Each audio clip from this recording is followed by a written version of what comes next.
हाय गाय जय हनुमान। स्वागत है आप सभी का आपके अपने चैनल अमित आहूजा, जहां कोशिश पल पल की अपडेट के साथ आपको बेस्ट से बेस्ट नॉलेज और इन्फॉर्मेशन देने की हमारी बनी हुई है। गाय जे एडवांस 2023 का एग्जाम जो कि आपका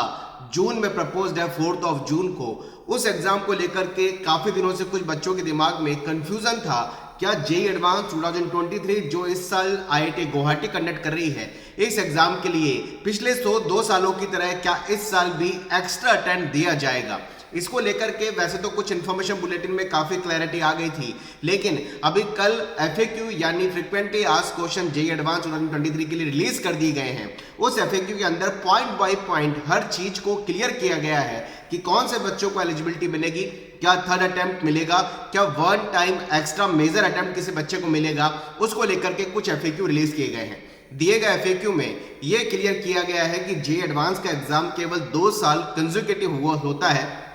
यानी जे एडवांस 2023 के लिए जिस बच्चे ने पहली बार 2022 में 12th का एग्जाम लास्ट ईयर पास किया और जो 2023 में जे एडवांस के लिए एलिजिबल है, या फिर वो बोला जाए कि 2023 के अंदर बोर्ड का एग्जाम दे रहे हैं, केवल ये स्टूडेंट ही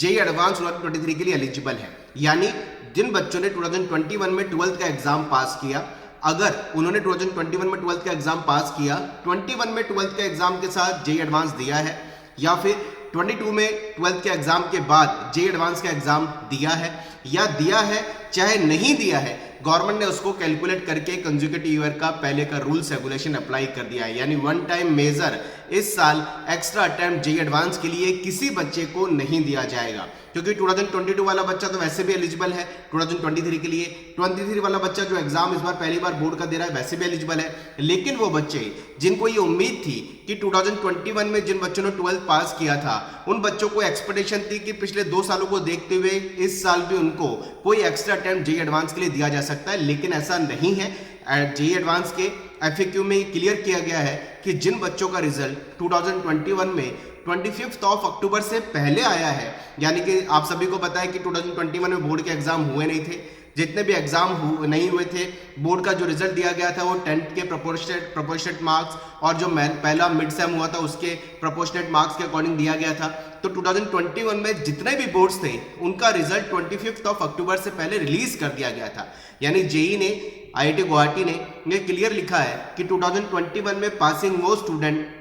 जिनका रिजल्ट 25 अक्टूबर से पहले रिलीज किया गया था, चाहे उन्होंने 2021 में जे एडवांस का एग्जाम दिया है, चाहे 2022 में जे एडवांस का दिया है, चाहे दोनों दिए हैं, चाहे दोनों नहीं दिए हैं, उन सारे बच्चों को जे एडवांस 2023 के लिए कोई एक्स्ट्रा अटेम्प्ट नहीं दिया जाएगा। यानी 2021 में ऐसे स्टूडेंट जिन्होंने पहली बार 12th का एग्जाम दिया है, वो 2023 के अंदर in any how J advance exam के लिए एलिजिबल नहीं है। एक एक्स्ट्रा अटेम्प्ट किसी बच्चों को गवर्नमेंट ने नहीं देना है। हालांकि ये बात पहले तो इन्फॉर्मेशन बुलेटिन में थोड़ी क्लियर हो गई थी, लेकिन अब जो एफएक्यू रिलीज किए गए हैं उस एफएक्यू में हर एक पॉइंट पे गवर्नमेंट ने समझाने की कोशिश करी है कि 25 अक्टूबर से अगर 2021 में आपका पहले रिजल्ट आ गया था, तो चाहे आपने जे एडवांस के दोनों ही एग्जाम 21 और 22 में नहीं दिए, या दोनों ही दिए, या दोनों में से किसी एक साल में भी दिया, तो भी आप जे एडवांस 2023 के लिए एंटाइटल यानी एलिजिबल नहीं है। तो गाइस, अगर आप 2021 के 12th पास स्टूडेंट हैं और आप ये सोच रहे थे कि जे एडवांस का इस साल आपको एग्जाम देने का मौका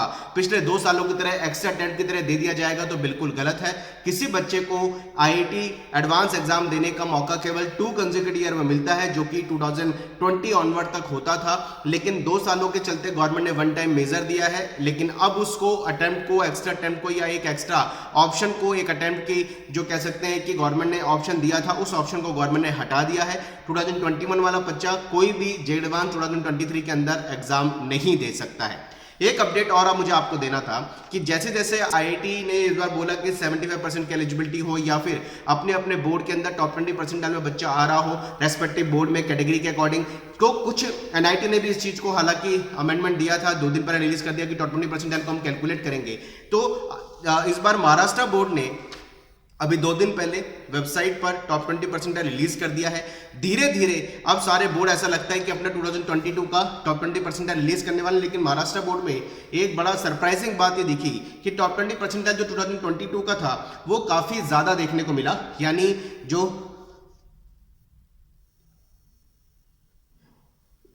माफ कीजिएगा, जो एलिजिबिलिटी को लेकर के 75% के एलिजिबिलिटी को लेकर के और टॉप 20 परसेंटाइल की एलिजिबिलिटी को लेकर के महाराष्ट्र बोर्ड में एक रिलैक्सेशन देखने को मिलता था कि वो 75% से कम जाता था, वो इस बार 75% से ज्यादा जा चुका है। यानी अगर मैं जनरल की बात करूं तो 78.2 टॉप 20 परसेंटाइल है महाराष्ट्र बोर्ड का 2022 का, ओबीसी का 79.4, एससी एसटी का 76.4 परसेंटेज जो है ये टॉप 20 परसेंटाइल महाराष्ट्र बोर्ड का गया है। तो अब ऐसा लगता है कि धीरे धीरे सारे स्टेट बोर्ड भी अपना टॉप 20 परसेंटाइल डिक्लेयर करेंगे। जैसे भी कोई अपडेशन आएगा या वेबसाइट पे प्रॉपर तरीके से इन्फॉर्मेशन आएगी, हम आपसे साझा करने की कोशिश करेंगे। करियर के सारे अपडेट्स के हमारे साथ जुड़ रहे हैं। Wish all the best. जय Hanuman, bye bye, thank you very much.